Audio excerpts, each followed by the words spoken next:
ఓం శ్రీరామచంద్ర పరబ్రహ్మణే నమః. ఓం నమో వశిష్ఠ విశ్వామిత్ర వ్యాస వాల్మీకి సుఖాదిభ్యః. ఓం శుక్లాంబరధరం విష్ణుం శశివర్ణం చతుర్భుజం ప్రసన్నవదనం ధ్యాయేత్ సర్వవిఘ్నోపశాంతయే.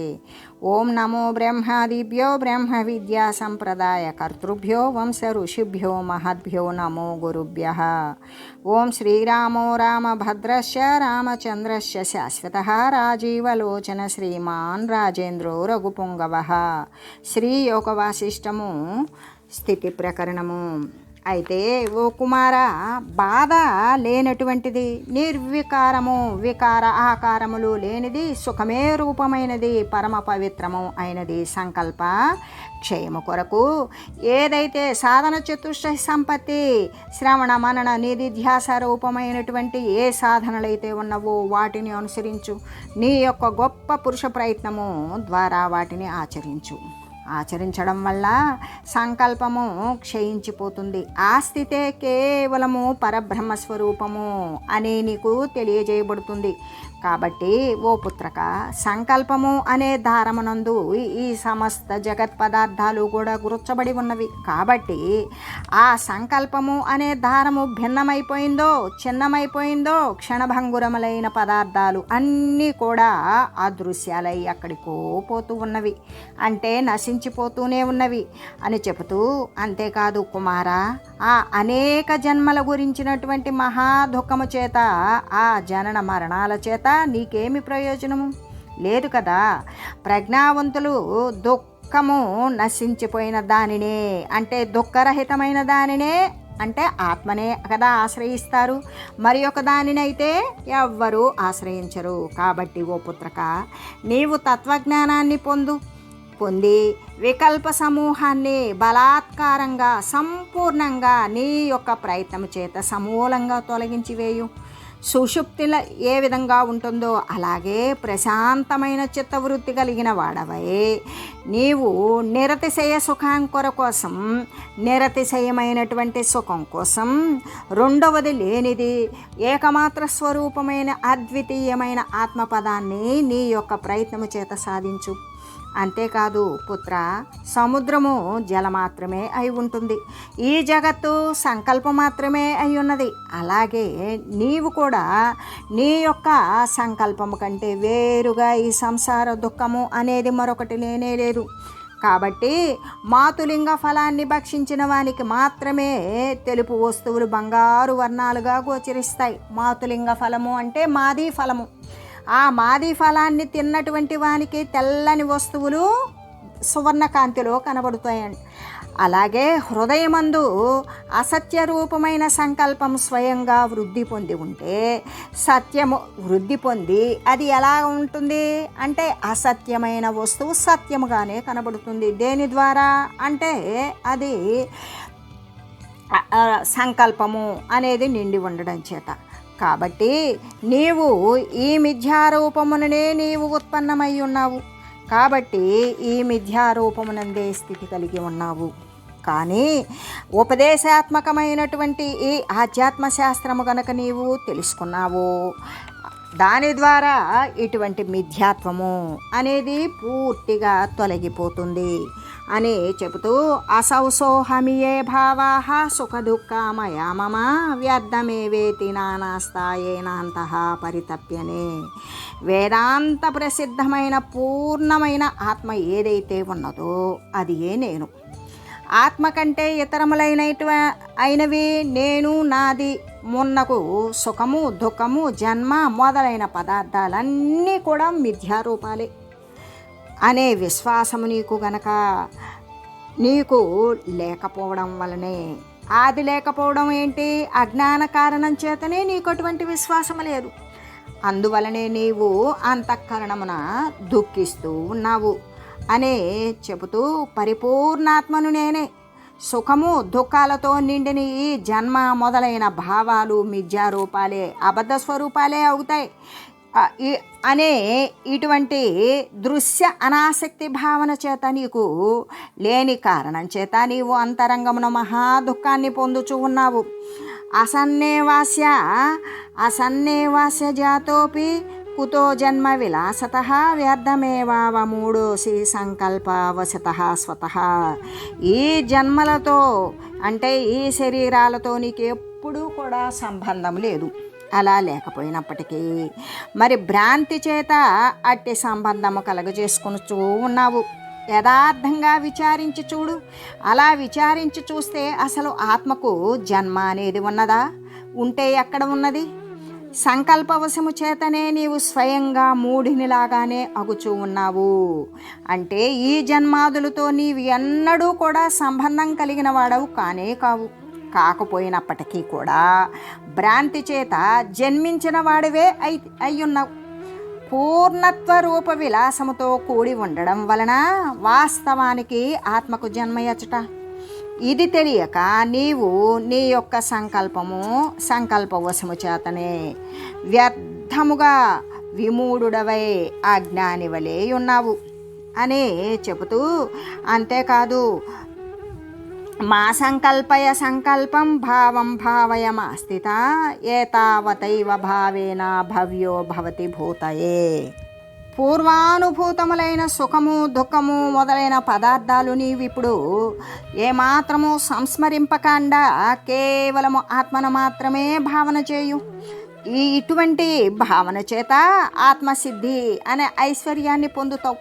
అలా పొందిన జీవుడు నిజంగా భవ్య రూపుడే అవుతాడు. ఎలాగంటే పుత్రక, నీవు సంకల్పమును సంకల్పించకు. ఎలా అంటే సంకల్పాన్ని నీవు సంకల్పించొద్దు. మరి గతంలో ఉన్నటువంటి భూతకాలము, రాబోయే భావి కాలము, ఇప్పుడు జరుగుతున్నటువంటి ఈ సుఖము దుఃఖము భావాలను వర్తమాన స్థితి యందు ఏమాత్రము స్మరించొద్దు. గతంలో ఎలా జరిగింది, రాబో కాలంలో ఎలా జరుగుతుంది అనే విషయాలను గురించి నీవు ఎప్పటికీ కూడా ఆలోచన చేయకు. ఇంత మాత్రపు ప్రయత్నము చేత జీవుడు రూపము అనేటువంటి ఐశ్వర్యాన్నే పొందుతాడు. పొంది వాడు భవ్యత్వాన్ని దివ్యత్వాన్ని పొందుతాడు. సంకల్పనాశయత్నేన నభయ్యాన్యను గచ్చతి భావన భావమాత్రేణ సంకల్ప క్షీయతే స్వయం. సంకల్పనాశముకి ప్రయత్నించడం చేత జీవుడు జననము మరణము మొదలైన భయాలను పొందకుండా ఉంటాడు. భావన కూడా చేయకుండా మాత్రం చేతనే సంకల్పము స్వయంగా క్షీణించిపోతూ ఉంటుంది. సంకల్ప వినాశనం గురించినటువంటి ప్రయత్నము చేత మనుజుడు దుఃఖాలను పొందకుండా ఉంటాడు. భావన యొక్క అభావ మాత్రము చేత, భావనే భావించకుండా ఉండడం చేత సంకల్పము అనేది స్వయంగా క్షీణించిపోతుంది. సుమనః పల్లవ మధ్య కించిద్వ్యతి కరో భవేత్ సుసాధ్యో భావమాత్రేణ నతు సంకల్పనాశనే. అంటే పుష్పదళాలు మద్దించుటయందు పువ్వు యొక్క రేకులు నలిపివేయడంలో కొంచెము పరిశ్రమ ఉంటుందేమో, కానీ అభావన మాత్రము అంటే సంకల్పాన్ని సంకల్పించకుండా భావనను భావించకుండా ఉండేటువంటి దాని యందు ఏమాత్రము కూడా మరి శ్రమ ఉండదు. దానివల్ల ఏమవుతుంది అంటే అభావన మాత్ర సాధ్యం చేత సంకల్ప వినాశము మందు అది ఉన్నది లేనిదే అవుతుంది. అంటే సంకల్ప వినాశమందది లేనే లేదు అని చెబుతూ, అంటే కుసుమము యొక్క రేకుని నలపడంలో మద్దించడంలో సులభ సాధ్యమైన ఒకంతమైనటువంటి పరిశ్రమ ఉంటుందేమో, కానీ ఆ అభావన మాత్రం చేత సాధ్యమయ్యే సంకల్ప వినాశనమునందు అటువంటి పువ్వును నలిపినంత పరిశ్రమ కూడా ఉండదు భావించకుండా సంకల్పాన్ని నశింపజేసుకోవడంలో అని తెలియజేస్తూ, అంతేకాదు పుష్పాక్రాంత కరస్పంద యత్న పుత్రోపయుజ్యతే తదవ్యుపకరోత్యస్మిన్న సంకల్ప పరీక్షయే. ఓ పుత్ర, పుష్పదళ సమ్మర్ధనమునందు హస్తచేష్టా రూపమగు అల్ప ప్రయత్నము గలదు, కానీ సంకల్పనాశమందైతే అటువంటిది కూడా లేదు కదా. ఏ విధంగా అంటే పుష్పమును మద్దించుటయందు చేతులు కదల్చుట అంటే చేతులు వేళ్ళు కదల్చడం అనే ప్రయత్నమైనా చేయవలసి ఉంటుంది. కానీ ఈ సంకల్పం వినాశం చెయ్యాలి అన్నప్పుడు సంకల్పించకుండా ఉండే ప్రయత్నము కూడా ఎటువంటి కదలికలు కూడా ఉండవు అని చెబుతూ, అంతేకాదు సంకల్పోయేన హంతవ్యస్తేన భావ వివర్యయ అప్యర్థేన నిమేషేణ లీలయైవ విహన్యతే. కేవలము భావనా విస్మరణ మాత్రము చేతనే 6 నిమిషములు సంకల్ప వినాశము లీలా మాత్రంగా చేకూరుతుంది. ఎలాగంటే సంకల్పముని నాశనం చేయాలి అనుకున్నవాడు కేవలము భావనను మరిచిపోతే చాలు. భావనను గురించి భావించకుండా ఉన్న మాత్రం చేతనే అర్ధ నిమిషంలోనే లీలా మాత్రంగా అనుకోని విధంగానే అది అటువంటి దానిని నాశనం చేయగలుగుతాడు అని చెబుతూ, భావమాత్రోపసంపన్నే స్వాత్మని స్థితిమాగతే సాధ్యతే యథాసాధ్యం తత్కస్యస్యత్ కిమివాంగతే. నిరంతరము కూడా ఆత్మ యొక్క పూర్ణమైన ఆనంద స్వరూపాన్ని చింతన చేయడం చేత ఆత్మయందే స్థితి కలిగి ఉంటాడు. అలా ఆత్మతత్వమునందే స్థితి కలిగి ఉండడం చేత అసాధ్యమైన వస్తువు కూడా సిద్ధిస్తుంది. ఆత్మ ఎద్దాని చేతైతే హరించబడుతూ ఉంటుందో కానీ దేని చేతైనా ఆత్మ అనేది సంభవించడం కానీ హరింపబడటం కానీ నశింపబడటం కానీ ఎప్పటికీ సంభవించదు. ఎలాగంటే, ఓ ప్రియుడువకు పుత్ర, నిరంతరము కూడా స్వకీయమైన పూర్ణానందాత్మ అంటే పూర్ణమైనటువంటి ఆత్మ స్వరూపాన్ని కొంత మాత్రం చేత కొద్దిగానైనా సంప్రాప్తించిందా ఆ ఆత్మయందు నిలకడతో ఉన్నటువంటి మరి సంతోషమే కలుగుతుంది. అది సంప్రాప్తించినప్పుడు ఆత్మయందు నిలకడ అనేటువంటిది సంభవిస్తుంది. అసాధ్యమైనటువంటి వస్తువు కూడా అంటే స్వతసిద్ధమైనటువంటి ఆత్మ అనేది సాధింపబడుతుంది. కాబట్టి పుత్రక, నీ యొక్క ఆత్మ ఎవరి చేత కూడా అపహరింపబడదు. ఎవరి చేత అపహరింపబడగలుగుతుంది? కాబట్టి ఏ విధంగా నశింపబడుతుంది? కాబట్టి ఇక్కడ అపహరణ కానీ నాశము కానీ ఆత్మకు ఎప్పటికీ సంభవించవు అని నీవు గుర్తించాలి అని చెబుతూ, అంతేకాదు సంకల్పేనైవ సంకల్పం మనసా స్వమనోమునే చిత్వా స్వాత్మని తిష్టత్వం కిమే తావతి దుష్కరం. ఓ ముని సంకల్పము చేత సంకల్పమును జయించు.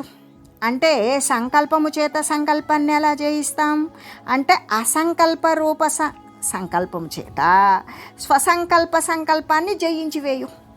మనస్సు చేతనే మనస్సును విచ్ఛిన్నము చేయు. నీవు నీ యొక్క ఆత్మయందే స్థితుడు అయ్యుండు. సులభ సాధ్యమైన ఈ కార్యమునందు అసంకల్పన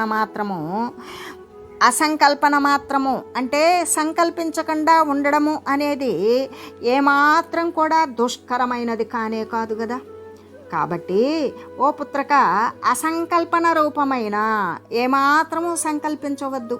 అసంకల్ప రూపమైనటువంటి సంకల్పము చేత స్వసంకల్పమైనటువంటి దానిని ఛేదించి వేయు. అంటే ఆత్మతత్వ మనన రూపమైనటువంటి మనస్సు చేత మనస్సును హతమార్చు. ఆత్మతత్వాన్ని మననం చేసేటువంటి రూపం ఏది అంటే అది మనస్సే. ఆ మనస్సు చేత నీవు ఈ విషయ సంబంధమైనటువంటి మనసు ఏదైతే ఉంటుందో దానిని హతమార్చు. నీవు స్వాత్మయందే స్థితి కలిగి ఉండు. ఇంత మాత్రపు కార్యమునందు ఏమైనా కష్టము ఉన్నదా? లేదు కదా. ఉపశాంతే హి సంకల్పే ఉపశాంతమిదం భవేత్ సంసార దుఃఖమఖిలం మూలాదపి మహామతే. సంకల్పము లెస్సగా శమించిపోతుంది. అలా శమించినప్పుడే ఈ జగత్తంతా కూడా శమించిపోతుంది. కాబట్టి ఓ మహామతి, సంకల్ప అభావము చేత ఈ సంసార దుఃఖమంతా సమూలంగా నశించిపోతుంది. ఓ మహామతి, సంకల్పము పూర్తి స్థాయిలో శమించిందా ఈ సంసార దుఃఖమంతా కూడా క్షణములో నశించిపోతుంది అని చెబుతూ, మరి సంకల్పో హి మనోజీవ చిత్తం బుద్ధి సవాసన నామ్నైవాన్యత్వమే తేషాం నార్థేనార్థ విదాంవర. అర్థవేత్తలలో శ్రేష్ఠుడువైన ఓ కుమార, ఏ విషయమైనా ఇట్టే గ్రహించగలిగిన వాడవు.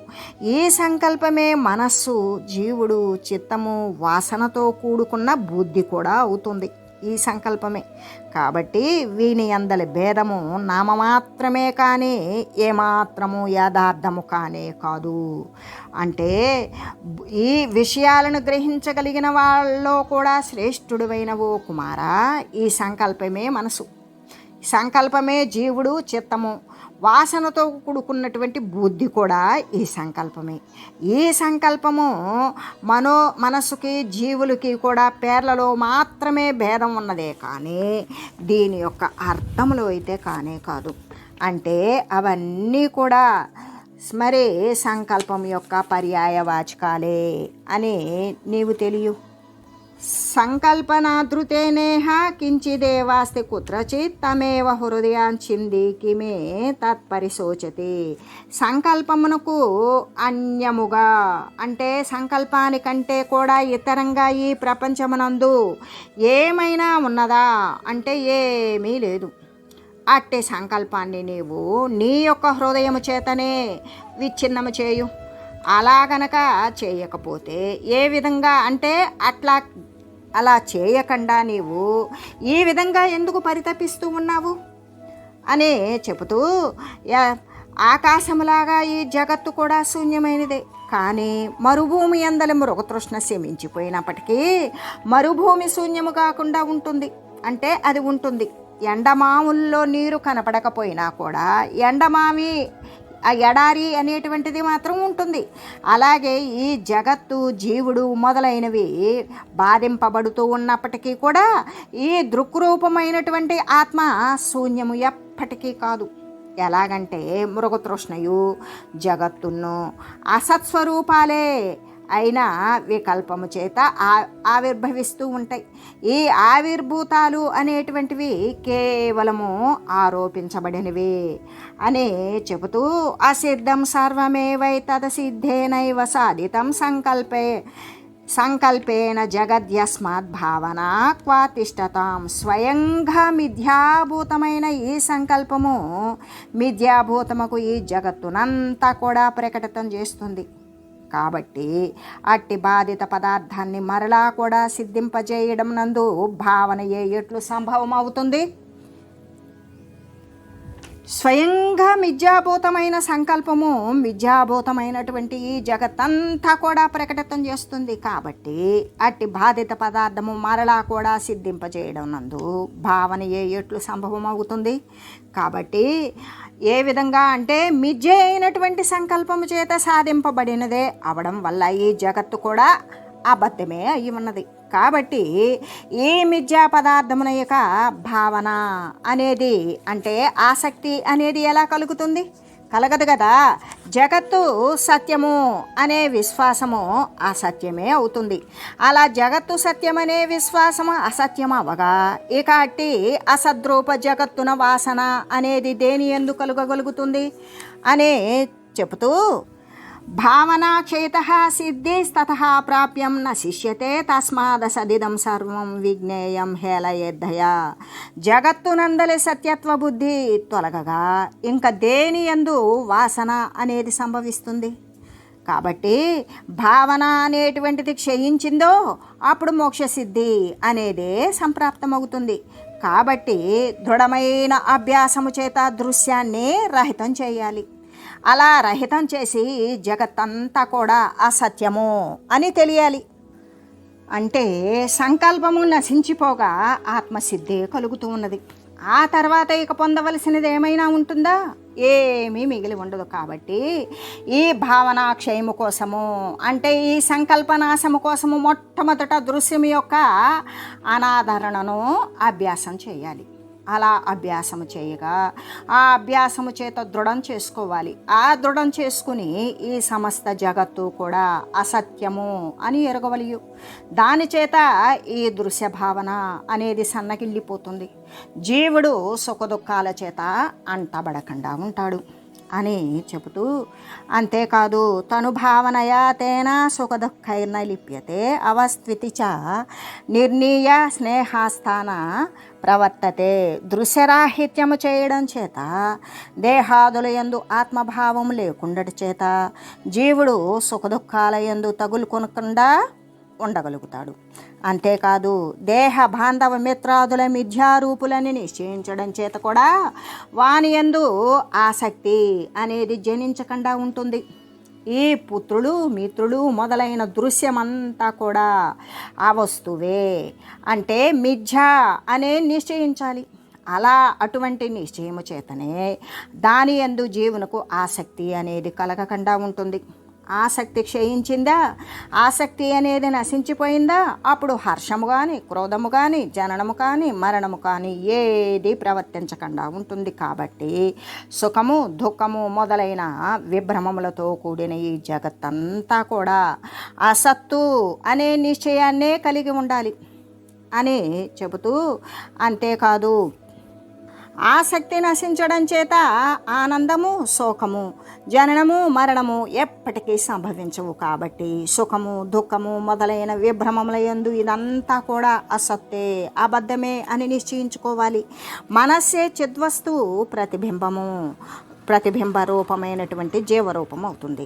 ఆ ప్రతిబింబమైనటువంటి జీవరూపమై జగద్రూపమైన భూతకాలము భవిష్యత్ కాలము వర్తమాన కాలము మొదలైన మానస నగరాన్ని నిర్మిస్తుంది. అలా నిర్మిస్తూ పరివర్తనం గావిస్తూ నశింపజేయుచు ఈ విధంగా స్ఫురిస్తూ ఉన్నది. ఎలాగంటే జీవుని ఈ మనసే అంటే విషయ సంబంధము చేతనే వాసనాచ్ఛాదితంబును అధిష్టానమగు చైతన్యము యొక్క సంబంధము చేత స్ఫురణ శక్తియుంతమును అంటే స్ఫురణ శక్తితో కూడినది అయి ఉన్నది.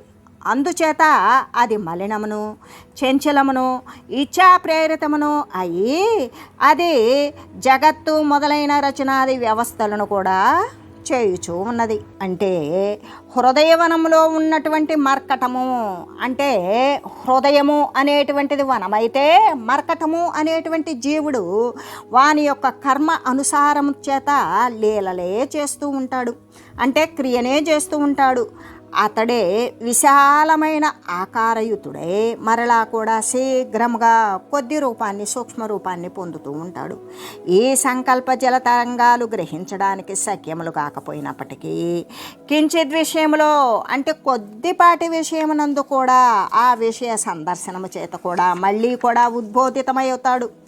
ఉద్బోధితంపై వృద్ధిని పొందుతాడు. కానీ విషయ విస్మరణ మాత్రము సపరివారము మొత్తము నశించిపోతూ ఉంటుంది అని చెబుతూ, భ్రమదా జడ సంస్థాన కంకల్పాంతడి దగ్నయ యదేవా సన్మయం పుత్ర తదేవాసు చికిత్సతం. తృణమాత్రమైన అల్ప విషయము చే కూడా అగ్ని కణములాగానే సంకల్పము ప్రదీప్తమవుతుంది. ఈ జగత్తున ఆ వక్త రూపములను మరి క్షణభంగురాలను ప్రదీప్తాలను జడత్వాన్నే ఆశ్రయించి ఉండునవి అగు ఆ సంకల్ప రూప విద్యుదగ్ని సమూహాలు కూడా కలిగినవి. కాబట్టి కుమారా, ఈ ప్రపంచమున అసత్యమైనదంతయు కూడా శీఘ్రముగా నివారింపయోగ్యమైనది అవుతుంది. కాబట్టి ఓ పుత్ర, నీవు ఏదైతే మిగుల అసత్తై ఉన్నదో అది శీఘ్రంగా నివారించడానికి శక్యమై ఉన్నది. ఇక్కడ ఎటువంటి సందేహము లేదు. అసత్తు సత్తు ఎక్కడా కూడా కానేరదు అని తెలియజేస్తూ, అంతేకాదు శక్యతేనాత్ర సందేహో నా సత్సద్భవతి క్వచిత్ సంస్థితో యది సంకల్పో దుశ్చికిత్యా స్వతో భవేత్. అసద్వస్తువు సద్వస్తువు ఎన్నటికీ కాదు. సంకల్పము సత్యరూపమే అవడం చేత స్వతహాగా నిగ్రహించడానికి దుస్సాధ్యమే అవుతుంది. ఏ విధంగానంటే కిం త్వసద్భూత ఏవైష చికిత్సాస్తదా భవేత్ అకృత్రిమం చేత్ సంసారామలమంగాకార్ష్ణ్యవత్ తదే తక్షాళనే సాధోకః ప్రవర్తేత దుర్మతి కిం త్వేత్ తండులేష్వేన తుషచ్చుక వర్షితం. కానీ సంకల్పము అసత్తైనది కాబట్టి దాని యందు మనము మరి దాని యందు మనసు అనేటువంటిది సుసాధ్యమే అవుతుంది. ఈ ప్రపంచ రూప మాలిన్యము సత్యమే అయినా అది అంగారము అంటే బొగ్గు యొక్క నలుపుదనం వంటిదే అవుతుంది. కాబట్టి ఓ సాధువకు కుమారా, అలా అయినట్లయితే దాని ప్రక్షాళనమందు దానిని తీసివేయుట యందు ఏ దుర్బుద్ధి ప్రవృత్తుడవుతాడు? దానిని ప్రక్షాళనమందు దానిని శుభ్రం చేయుట యందు ఏ దుర్బుద్ధి మాత్రం ప్రవృత్తుడవుతాడు కాడు కదా. అలా కాక ఇది ధాన్యము పైన పొట్టు వంటిదే అయి ఉన్నది కాబట్టి వేరు చేయుదగినది అవుతూ ఉంటుంది. ఏ విధంగానంటే సంకల్పము వాస్తవంగా సత్యరూపాన్ని స్థితి పొంది ఉన్నది. దానిని నివారించడానికి స్వయంగా దుస్సాధ్యమే అవుతుంది, సాధ్యం కాకుండా కష్టసాధ్యం అవుతుంది. కానీ అది అసద్రూపమే అంటే అది మిజే అయి ఉన్నది కావున దానిని నివారించడం అనేటువంటిది సులభ సాధ్యమే అని చెబుతూ, అంతేకాదు ఓ సాధు, ఈ సంసార మాలిన్యము సహజమైనది అయినట్లయితే అది బొగ్గు యొక్క నలుపుదనం వంటిదే అవుతుంది కదా. అటువంటప్పుడు దానిని శుభ్రపరచుట యందు ఏ దుర్బుద్ధి ప్రవర్తిస్తాడు? బొగ్గుని ఎంత శుభ్రం చేసినా అది బొగ్గే అవుతుంది. అప్పుడు దానిని ఎవరైనా శుభ్రం చేయటానికి సాహసిస్తారా అంటే కానీ అది ఎట్లు సహజమైనది కానే కాదు అనే చెబుతూ, అంతేకాదు యతస్తతః ప్రయత్నేన పౌరుషేణ వినశ్యతి అకృత్రిమమపి ప్రాప్తం వృషం పుత్ర తదా పునః. ఓ కుమార, ఈ ప్రపంచ స్థితి అనిర్వచనీయమును అనాది కాల సిద్ధమును అయి ఉన్నది. కాబట్టి జ్ఞానము అనే పరమార్థము చేత సంపూర్ణముగా నశించిపోతుంది. ఏ విధంగానంటే సుఖోచ్ఛేద్యత యాజ్ఞస్య సంసారమలమాతతం. అతి విస్తారమైన సంసార మాలిన్యం అంతా కూడా జ్ఞాని చేత సులభంగా అది విచ్ఛిన్నము చేయబడుతూ ఉంటుంది. తండులస్య యదా చర్మ యదా తామ్రస్య కాళిమా నశ్యతి క్రియయా పుత్ర పురుషస్య తదహమలం నశ్యత్యేవ న సందేహస్తస్మాదుద్యమవాన్ భవః. ఓ పుత్ర, ధాన్యము పైన పొట్టు, రాగి పైన చిలుము క్రమంగా దంచడము, తోమడం అనేటువంటి క్రియల చేత నశించిపోయేలాగానే ఈ సంసార మాలిన్యం కూడా ఏ జ్ఞాన భూమిక అభ్యాసము అనేటువంటిది ఉన్నదో అటువంటి పురుష ప్రయత్నము చేత మాత్రమే నశించిపోతుంది. ఇందు ఏమాత్రము కూడా సందేహము లేనే లేదు. కావున నీవు కూడా ప్రయత్నశీలుడు కమ్ము. ఈ సంసార మాలిన్యమంతా కూడా జ్ఞానభూమిక అభ్యాసము చేత. జ్ఞానభూమిక అభ్యాసము అన్నప్పుడు శుభేచ్ఛ, విచారణ, తనుమానసి, సత్వాపత్తి, అసంశక్తి, పదార్థ భావని, తుర్యగా అనేటువంటి జ్ఞాన సంబంధమైనటువంటి భూమికలను అనుసరిస్తూ అనుసరించేటువంటి అభ్యాసం దృఢం చేసుకుంటూ తన యొక్క పురుష ప్రయత్నం చేత మాత్రమే ఈ సంసార మాలిన్యము అనేది నశించిపోతుంది. ఇందు ఏ సందేహము లేదు. కాబట్టి నీవు కూడా ప్రయత్నశీలుడు అవ్వు. కాబట్టి ఓ పుత్ర, బియ్యంపై ఉన్నటువంటి పొట్టు దంచితే పోతుంది. రాగిపై ఏర్పడినటువంటి చిలుము తోమడం అనేటువంటి దాని చేత అటువంటి క్రియల చేత ఎలా నశించిపోతూ ఉన్నవో అలాగే మనుజుని యొక్క అజ్ఞాన మాలిన్యము జ్ఞానాభ్యాసము అనే పురుష ప్రయత్నము చేత తప్పక నశించిపోతుంది. ఇక్కడ ఎటువంటి సంశయము లేదు. కాబట్టి నీవు కూడా నీ యొక్క అజ్ఞాన రాహిత్యము కోసము ఇటువంటి జ్ఞాన భూమిక సంబంధమైనటువంటి విషయాలను అభ్యాసం చేసి దృఢపరుచుకొని నీవు అటువంటి ప్రయత్నశీలుడు కమ్ము అని తెలియజేస్తూ, ఓం మంగళం శ్రీ గురుదేవాయ మహనీయ గుణాత్మనే సర్వలోక శరణ్యాయ సాధురూపాయ మంగళం. ఓం మంగళం కోసలేంద్రాయ రామాయ రామచంద్ర రామభద్రాయ చక్రవర్తి తనూజాయ సార్వభౌమాయ జానకీ వల్లభాయ శ్రీరామచంద్రాయ మంగళం. ఓం తత్సత్.